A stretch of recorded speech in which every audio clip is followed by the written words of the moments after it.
Ternyata nggak apa-apa kalau kita menyusun rencana baru. Ternyata nggak apa-apa kalau resolusi yang udah kita buat, kita rangkai kembali. Dan kita buat strategi baru yang mungkin strategi itu lebih tepat di tahun ini atau tahun berikutnya. Tapi yang jelas tujuan dan juga goals itu harus lebih realistis. Ya nggak apa-apa sih kalau kita turunin dari ekspektasi sebelumnya. Strategi dan resolusi tahun baru. Teman-teman banyak banget pasti rencana 2020 yang mungkin belum bisa terwujud di tahun ini. Tapi aku yakin inilah saatnya kita sama-sama legowo. It's okay kalau kita sedang tidak baik-baik saja. Perasaan itu valid kan? Tapi kalau kita sedang tidak baik-baik saja, jangan pernah lupa untuk merajut lagi rencana yang bisa kita buat di tahun mendatang. Be flexible and enjoy the process. Aku sih ngerasa banyak banget rencana-rencana yang udah aku bikin dengan serapi mungkin. Ternyata di tahun 2020 semuanya harus berubah. Dan ternyata di penghujung tahun ini aku juga dapat satu situasi di mana rencana yang mau aku lakukan di bulan depan nih 2021 tahun baru gitu ya. Tiba-tiba di Desember ini seperti mendapatkan clue dari Allah bahwa rencana aku harus mundur lagi. It's okay. Inilah saatnya kita belajar tentang how to bounce back. Gimana kalau kita lagi jatuh, kita cepat-cepat memantulkan diri dengan strategi baru. Nah, teman-teman, apa yang bisa aku share di sini?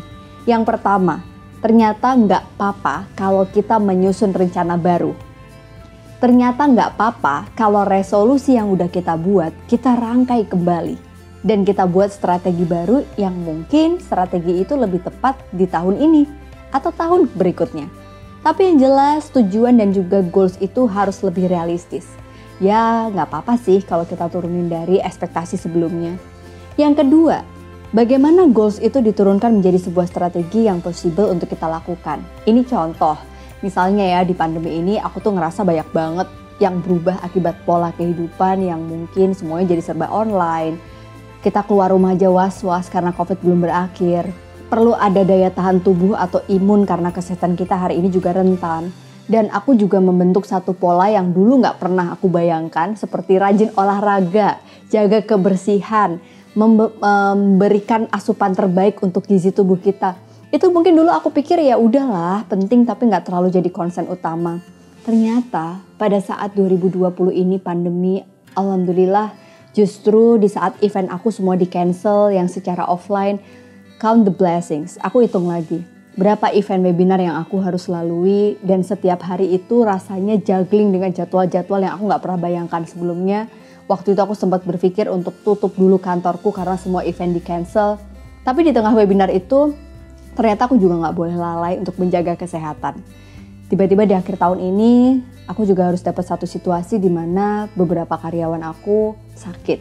Dan kondisi ini yang membuat kita harus fleksibel lagi dengan rencana baru di mana banyak banget kerjaan yang aku harus handle sendiri nih. Oke. Dan itulah yang membuat aku jadi semakin aware sama kesehatan. Makanya di tahun 2021 nanti aku bakalan lebih banyak rajin olahraga. Dan ini juga sebagai salah satu cara untuk kita membuat rutinitas baru nih teman-teman. Yang paling penting adalah disiplin diri. Tapi kalau teman-teman punya self-disiplin yang tinggi, ini bisa membuat kamu untuk lebih memudahkan mencapai semua resolusinya. Bayangin aja teman-teman, kalau kita punya sebuah disiplin untuk bisa mencapai semua yang kita sudah rencanakan. Salah satunya nih ya, kita punya disiplin untuk menjaga protokol kesehatan serta menjaga kesehatan tubuh kita di tengah pandemi ini. Jujur aja nih ya, hampir setiap hari aku itu webinar tanpa henti. Bisa dibayangin kan? Padahal satu sisi harus jaga kesehatan tubuh kita. Nah, karena webinar itu juga ternyata melelahkan, aku butuh healing nih. Salah satunya adalah dengan olahraga. Jujur kalian tahu, olahraga itu bukan aku banget, tapi di tahun ini jadi resolusiku dan terutama di 2021 nanti. Belakangan aku lagi suka workout seperti olahraga jogging, sepedaan, di tengah-tengah webinar yang kadang-kadang waktu lapar, terus pengen makan dan gak ada waktu luang, aku selalu menyediakan cemilan, jangan sampai kita kekurangan asupan. Nah ini salah satu cemilan yang menurut aku recommended banget, ada di ruanganku dari Soy Joy. Kenapa? Karena terbuat dari kedelai utuh yang bisa membuat kita awet kenyangnya. Terus nih ya, mamaku kan punya genetik diabetes nih, mamaku diabetes dan ternyata aku juga harus memilih asupan yang aku konsumsi. Nah dengan mengkonsumsi kedelai melalui Soy Joy, ini solusi juga nih karena kedelainya bisa menjaga gula darah kita lebih stabil lagi. Nah, kalau solusi untuk masalah hidup kamu, tanyakan pada ahlinya atau lubuk hati kamu yang paling dalam ya. Oke teman-teman, aku mau cobain dulu deh ya Soyjoy terbaru, karena Soyjoy ini mengeluarkan varian terbaru nih, yaitu White Macadamia. Ini enak banget. Agak susah sih nyarinya, tapi rasanya kayak white coklat gitu dan bikin ketagihan. Jadi kalau lagi webinar gini, tugas aku banyak, aku harus online juga setiap hari, aku selalu meluangkan untuk makan Soyjoy.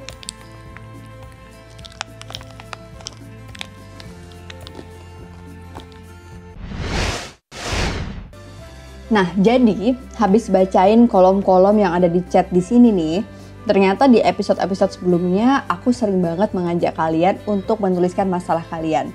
Kali ini aku pengen ngajakin kalian buat tulis dong resolusi 2021, apa yang kalian punya untuk kalian lakukan di 2021 nanti. Jangan lupa, semuanya hanya direncanakan. Nggak perlu kita punya ekspektasi terhadap diri, harus gini, harus gitu, harus sesuai. Udah deh, kita memilih, mengikhlaskan harus berjalan dengan beriringan.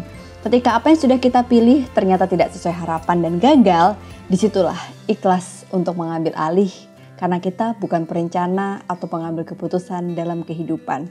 Sampai jumpa di menganalisa berikutnya. Assalamualaikum, bye-bye.